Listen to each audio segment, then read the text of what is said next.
필기 준비를 하시기 바랍니다. 단국대학교 2015학년도 소신원술 인문계열 5후 문제 보겠습니다. 5후 문제 1번에서는 인간과 자연의 유기체적 공존을 주제로 해서 300자 2개를 서술하도록 요구하고 있고, 역시 중심 주제어를 찾는 과정에서 시문학을 출제하고 있습니다. 그리고 문제 2번에서는 전통, 그 중에서도 종교가 가지고 있는 이중성의 모습, 삶을 안정적으로 통합시킬 수 있는 그러한 정신적 자산이면서 동시에 관습의 굴레 속에 가둔다는 그러한 종교의 이중성, 전통의 이중성을 서술하라, 그런 요구를 하고 있고, 문제 3번에서는 도표를 출제했습니다. 그래서 전반부에서는 경제 성장과 분배의 문제, 그리고 별도의 지문에서는 노동자의 인권과 생존이라는 이런 키워드를 가지고 600자 서술을 요구하고 있습니다. 단국대의 경우 지문의 난이도가 그다지 높지 않고 예시 답안도 있는 만큼 문제에 따라서 간단하게 키워드만 보고 답안 전개 확인하겠습니다. 따라서 이 문제를 쓰지 않은 학생은 이 설명을 들어봐야 아무런 도움도 얻지 못할 것입니다. 역시 문제 1-1에서는 시문학에서 핵심적인 두 단어를 찾아서 전체적인 내용을 요약하라, 이런 요구를 하고 있습니다. 따라서 가에서는 어울려 산다는 이 단어를 찾아서 바로 공존과 유기적 조화, 이런 단어들로 시를 정리해 주시면 될 것입니다.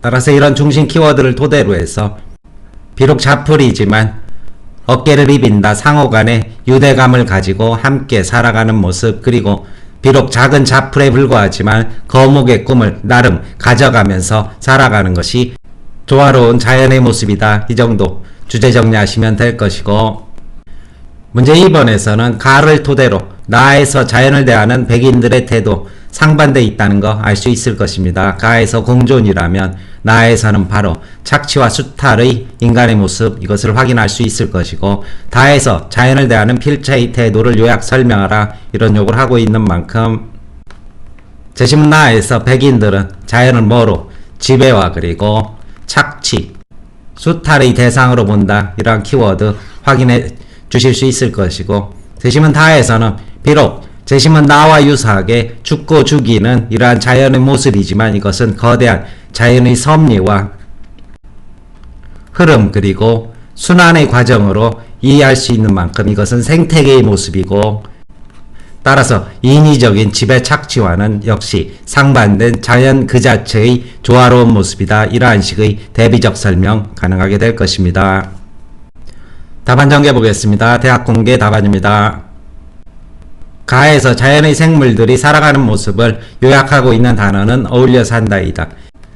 여기에서 자풀로 상징된 생물들은 자신의 외모나 차림새와 관계없이, 그리고 길손으로 상징되는 외부의 다른 시선에 관계없이 서로 어깨를 비비고 미소를 지으며 머리를 맞대고 소곤거리며 유대감 속에 살아가고 있다. 그러나 평범하기 짝이 없는 이들에게도 거목의 꿈이 있다. 이들은 더 큰 미래에 대한 꿈을 가지고 있고, 그 꿈은 세상 안에서 빛을 지향하고 있다는 점에서 긍정적이다. 그리고 이 꿈의 토대는 더불어 사는 것이다. 1-1의 답안이고, 1-2의 경우 가에서 생물들이 살아가는 모습은 어울려 사는 것이다. 역시 가의 키워드입니다. 나의 화자는 가처럼 더불어 사는 것의 당위를 주장한다. 그러나 이 글에 묘사된 백인들은 기차와 총으로 상징된 문명의 힘으로 자연을 정복하고 약탈하는 태도를 가지고 있다는 점에서 가와 대비된다. 다의 필자는 가처럼 자연과 어울려 살아야 한다고 보지만 나아가 생사를 주관하는 자연의 거대한 순환 논리를 이해해야 한다고 본다. 자연의 거대하고도 풍요로운 질서를 이해하고 그 순환의 질서를 인정하고 따라야 한다는 것이다. 1번 계열의 답안입니다. 문제 2번에서는 가나를 활용해서 다의 전통이 가지고 있는 긍정적인 측면과 부정적인 측면을 서술하라, 이런 요구를 하고 있고, 먼저 다를 보게 된다면 재심은 다에서 전통이라는 것은 단순히 과거의 것에 그치지 않고 현재 우리 삶에 영향을 미치는 현재적 가치를 가지고 있다, 이런 이야기를 하고 있습니다. 따라서 이러한 키워드를 토대로 그러면 각각의 모습이 어떻게 현재적 가치를 가지고 있는지 이 부분을 순기능과 역기능으로 서술해 볼 수 있는데, 먼저 가에서는 역기능이 들어가 있습니다. 바로 전통 종교가 현실 삶을 속박 속에서 얽어매는 이러한 굴레로 작용하고 있다, 이렇게 쉽게 파악할 수 있을 것입니다. 이슬람에서 자연스럽게 전통처럼 굳어진 남녀 차별의 관습이 뿌리 깊은 종교에서 기원하는 만큼 이것은 현실의 부조리와 불합리의 이러한 가치관념을 그대로 지속시키고 있다, 이러한 서술 할 수 있을 것이고,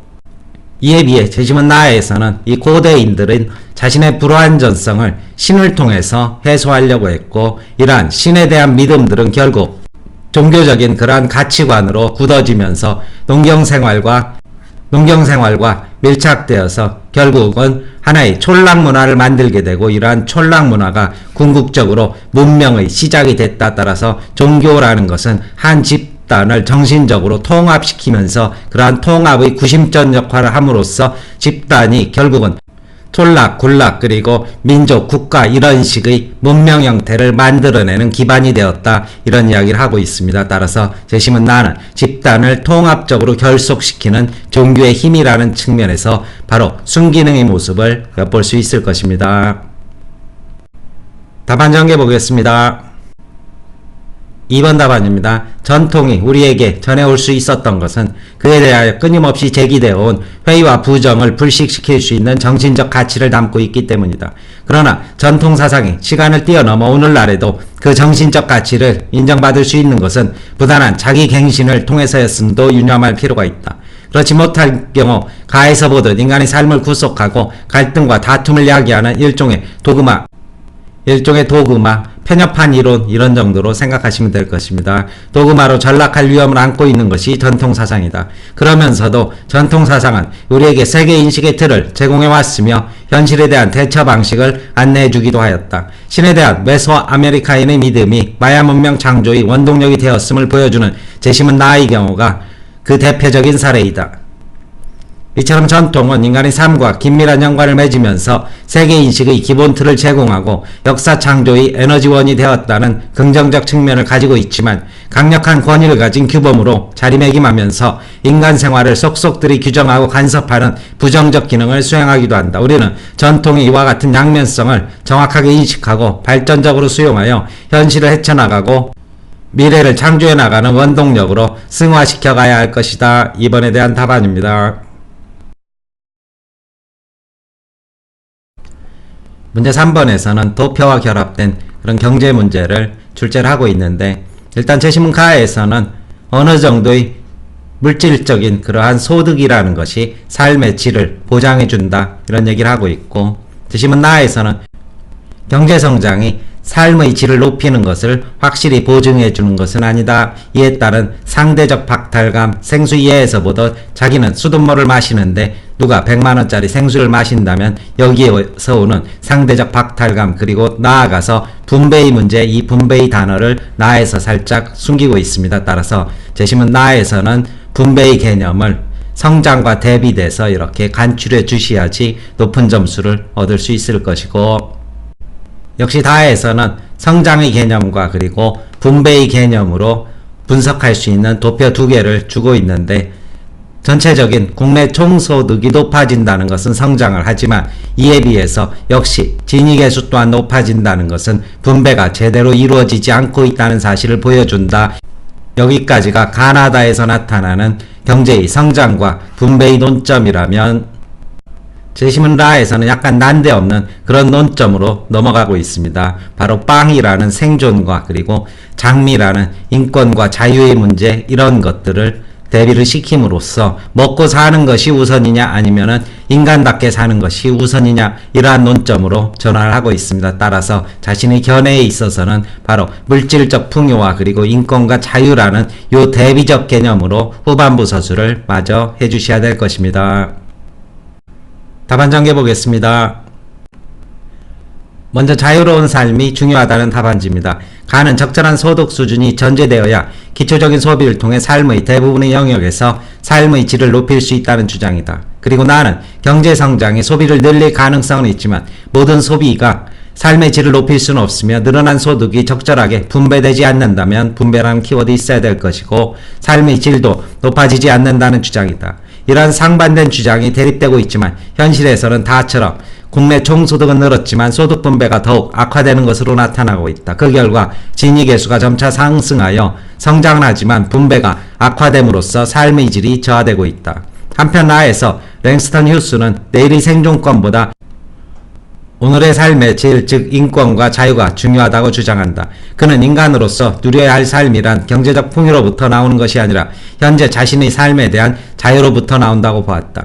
인간은 미래의 물질적인 이익을 위해 오늘을 희생하는 차원을 넘어서서 현재의 자유로운 삶을 더 중요하게 생각할 때 비로소 가치 있는 삶을 살 수 있다. 왜냐하면 자유로운 삶은 인간이 자아실현을 통해 인간다운 삶을 살아갈 수 있도록 하는 가장 기본적인 방법이기 때문이다. 첫 번째 유형의 답안이고 두 번째 유형입니다. 후반부만 보겠습니다. 그러나 자유로운 자신의 삶을 선택하기 위해서는 적절한 소득이 전제되어야 한다. 왜냐하면 적절한 소득은 소비생활을 통해 물질적인 삶의 조건을 확보하고 질 높은 삶을 살아가기 위한 전제 조건이기 때문이다. 설명 마치겠습니다.